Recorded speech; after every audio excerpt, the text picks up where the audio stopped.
I'm Meg Heritage, and this is Positivity in Practice, the podcast where we talk about how to be positive in a negative world.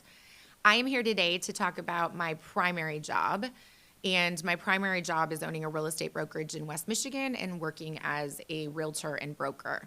So the NAR lawsuit has created a lot of changes inside of our industry. And one of the questions I get a lot from real estate agents and other professionals is this permanent? And the truth is we don't know. We're not sure if it's permanent because it is currently in the appeals process. So we are in this sort of ever-evolving, ever-changing space of making sure that we are doing what we need to do in order to conform to these new rules. Having been in real estate for the last, 20 years or something like that, it is quite a change for some of us who are used to doing things in a certain way.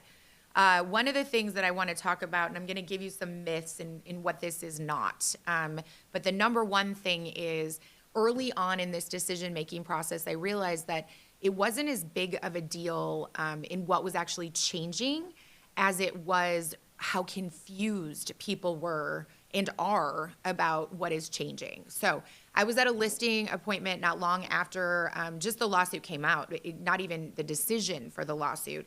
And a client said to me, well, now that it's federally mandated that sellers no longer have to pay buyer's agent's commission, I don't want to pay buyer's agent.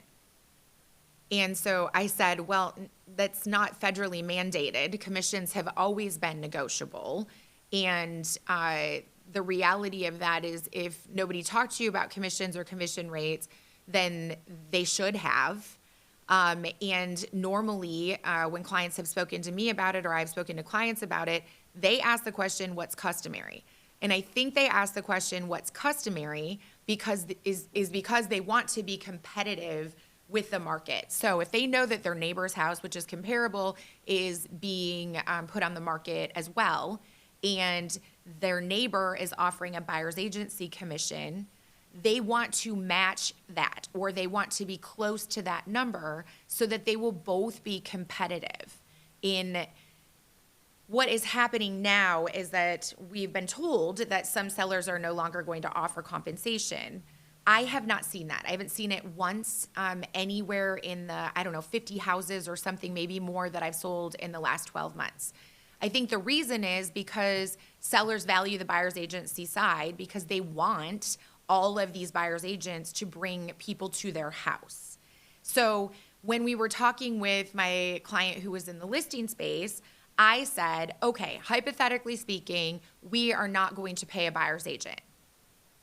Now, when you go to purchase your new house and they were moving away and that agent shows you 6, 10, 20 houses and you're in the $700,000 range, how much money are you going to pay your buyer's agent? Because we know that sellers shouldn't have to pay buyer's agents based on what you just told me about how you want to sell your house. And the client's response was touche. So if we want to bring the most amount of people to a potential sales situation, then we want to engage the entirety of the real estate community. That will mean compensating the real estate community in order to bring their buyers to that property. If we want to be in a situation where we say, well, I'm only going to pay XYZ percent, and the real estate agent has a signed buyer's agency agreement, we're going to talk about that in just a second, that let's say it says 3%, and the seller only wants to pay 2%. There is a possibility that that real estate agent is going to ask their client to pay that other 1%. Now, if there's a very similar property down the street, and that one is just offering full compensation that matches the buyer's agency agreement, there is a possibility that that buyer will say, well, I don't want to pay my agent 1%, so they will just turn over and go with the other property. Do I know that that will happen? No, I don't. Do I think that it's possible that it could happen? Yes, I do. Do I think it's possible that maybe real estate agents won't want to show properties when they're not offered any compensation in doing the work that they're doing? Yeah, because how many of you want to go to work when you don't think that you're going to get paid?